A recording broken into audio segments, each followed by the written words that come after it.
A couple years ago, I was able to raise $2 million for my startup, all because of a single tweet.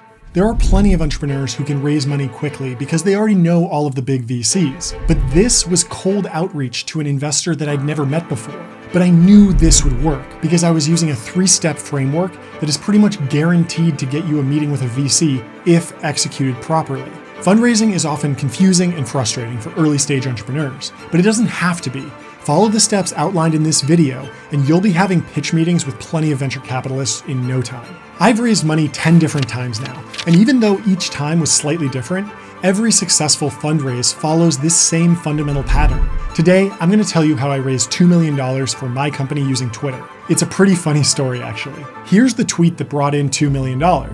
If it looks underwhelming, that's because it was designed to be. A venture capitalist had tweeted about some research that they were doing, and I simply replied saying that they missed one important piece of the puzzle and I could help them. Even though that tweet is only 17 words, there's actually a lot going on there. So let's break it down and work through what you need to do as an entrepreneur to win the attention of venture capitalists. Everyone thinks that they need to be a massive influencer in order to leverage platforms like Twitter to raise money, but that's just not true. Most entrepreneurs are far too busy to grow a serious following on social media, and in an odd twist, growing a massive following can actually hurt your credibility. There's a great saying that goes, "The rhetorical style of any Twitter account that continues to gain followers converges on that of a fortune cookie."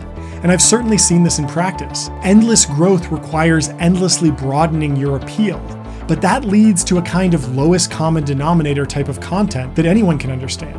Entrepreneurs need to be experts in their fields, and if you're working on something truly new and disruptive, there's a good chance that the industry is extremely small. Consider crypto at the early stage. Most of the conversation about Bitcoin was hosted on small forums and completely inaccessible to general audiences. You had to have strong software engineering chops to even follow basic discussions, but that was actually a positive signal to investors. So instead of becoming a fortune cookie account and constantly tweeting variations of "work hard and anything's possible," I've always focused on talking about complex topics where I can actually push the conversation forward, even though those tweets aren't likely to go viral anytime soon. At the time that I posted that tweet, I barely had 1,000 followers, but you could quickly skim my profile and know that I had experience in consumer startups, and that was enough to pass a quick check by someone visiting my profile and wondering, is this person legit? So before you fundraise, it's important to really know your industry inside and out. You don't need to be creating loads of content, but if you're going to use a particular platform, it's good to establish a solid track record. And that's step 1. Become an expert, and people will want to hear what you have to say. There's a great saying that goes, if you want to be interesting, be interested. When you're working on a new idea, you should be voraciously consuming information related to that idea. Sometimes this means taking classes on the subject, but other times it's just taking the time to read books, blog posts, and technical papers to really understand where the cutting edge is in your industry. Once you know your industry cold and are ready to start networking with venture capitalists, it's important to focus on finding founder VC fit. A lot of entrepreneurs get caught up chasing celebrity investors, but that's actually a huge mistake for 2 main reasons. The first is obvious. Famous investors are flooded with pitches all day long, so it'll be hard to break through the noise. But the second reason is actually more important here. Famous investors who don't know about your market or aren't interested in it are less likely to be helpful. It can be tempting to just look at the Midas list of top venture capitalists and think everyone on there would be an incredible addition to your company. But a VC who is focused on biotech may not be able to help at all with a crypto project, and vice versa. You need to focus on finding investors who have specific experience in your industry. Look at who's funding companies that are like yours, and then start to follow and engage with these folks, instead of just aiming for whoever has the biggest name. That's exactly what I did when I was raising money. I stumbled upon someone who worked at Greycroft Partners, who was hyper-focused on direct-to-consumer e-commerce companies. His name was Teddy Citron, and he had only been in venture for a few years. He has a sharp eye for e-commerce companies and new trends, but he's not exactly a household name in Silicon Valley, at least not yet. That didn't matter though, because I was focused on founder VC fit, not strictly big names. And this is step 2. Engage with investors who are actually experts in your industry. When you find investors who are active in your industry, it can be tempting to try and pitch them immediately, but coming on too strong can often be a mistake. I always think of that scene in Star Wars where Han Solo is flying past Darth Vader's ship. Don't get jittery, Luke.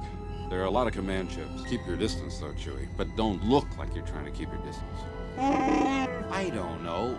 Fly casual. You don't want to look desperate for funding, but you also don't want to look like you're hiding the fact that you're desperate for funding. Just fly casual and start having actual conversations with VCs about what's going on in your industry. So that's what I did. I started engaging with Teddy on Twitter, first by reposting some research that he'd done on the industry. He had essentially collected every subsector of the direct-to-consumer e-commerce space and organized them into a massive Google sheet. His post had done well on Medium, and he certainly didn't need me to signal boost it. But this little shout out put me on his radar. My tweet only got 3 likes, but one of those was from him. 5 weeks later, I followed up by replying to his original post about the spreadsheet, saying, "Love this post. There's one category you missed though. Happy to chat about it if you're interested." Teddy had clearly spent hours poring over industry data, and he definitely thought that he had considered every possible segment, but I knew that he had missed one critical area, and it happened to be the industry that I was currently trying to disrupt: big tobacco. My co-founders and I had been grinding on our new idea called Lucy for over a year at this point, and we knew a lot about the tobacco industry. Cigarettes kill millions every year, but the tobacco industry still generates over $1 trillion per year. A trillion with a T. Teddy had outlined dozens of micro industries, with market sizes as small as $4 billion, but he had completely missed tobacco. There was a good reason for this. No startups had really attacked big tobacco before, so there wasn't much buzz in Silicon Valley about the opportunity. That was exactly why we liked the idea so much. Smoking was a huge problem, and solving it would clearly have a positive impact while still being a good business. Now, I could have just said, "Hey, you missed tobacco. You should add that to your sheet," but that strategy would have failed. Building intrigue is one of the most powerful communication skills. I try and do it in every YouTube video I make. First, by getting you, the viewer, interested in what I'm about to discuss before diving into the details. I knew that anyone who had spent that much time researching e-commerce companies wouldn't be able to resist the opportunity to learn about a new area that they hadn't considered before. This is step 3. Build intrigue around what you're working on so the investor wants to learn more. There's a reason why murder mysteries are so popular. Just open up Netflix and you'll see dozens of shows about mysteries. Humans are hardwired to seek out answers to unsolved questions. It's basic human psychology. But I didn't just leave him hanging. I offered a clear solution, a way to make his analysis more complete and learn about the missing category. Just chat with me. Adding a clear call to action there is critical. Venture capitalists get flooded with requests for meetings all day long, and their schedules are packed with back-to-back calls. The easiest way to get a meeting is to offer something of value in return. Setting time aside for a meeting creates a cost, so you need to offset that with a benefit. Every VC knows that most meetings won't result in a good deal. These meetings are risks that they take in order to find the next great company. As an entrepreneur, you can offset that risk by guaranteeing that they will learn something interesting that they didn't know before. Even if the investor winds up passing on the deal, they leave knowing more than they did at the start of the meeting, and that's valuable to someone whose job it is to understand markets. My plan here worked perfectly. I had established myself as someone knowledgeable in e-commerce, found an investor who was uniquely interested in e-commerce, and then piqued their interest and offered to help them expand their understanding of e-commerce. Following these 3 steps will make cold outreach to investors way more likely to succeed. Investors get flooded with pitch decks to their emails all day long, so you need to stand out, building relationships slowly and then leveraging human psychology to ensure that you get a meeting is vastly superior to spamming investors and hoping that they respond to you. When you start fundraising for your business, it's useful to think about the process like a funnel. At the top of the funnel, you have all the investors who could possibly fund your business, but you need to narrow that down to just the investors who would be a good fit. Once you have that list, you need to get meetings with them. It's impossible to get an investment out of every single meeting.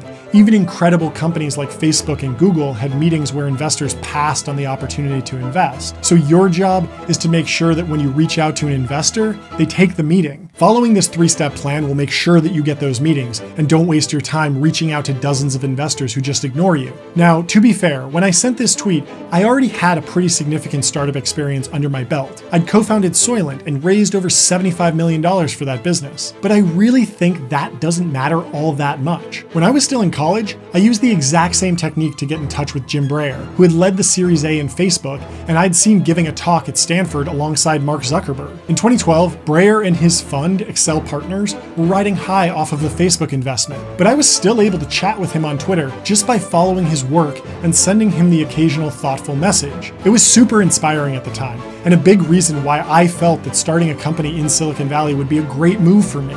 So regardless of your background, if you can become a true expert in your industry, investors will want to talk to you. It's really that simple. So get out there and start pitching, but don't look like you're pitching. You know, pitch casually. If you want to talk about fundraising strategy for your startup, just leave me a comment below or DM me on Twitter. And please check out this recommended video. The YouTube algorithm thinks that you'll really like it.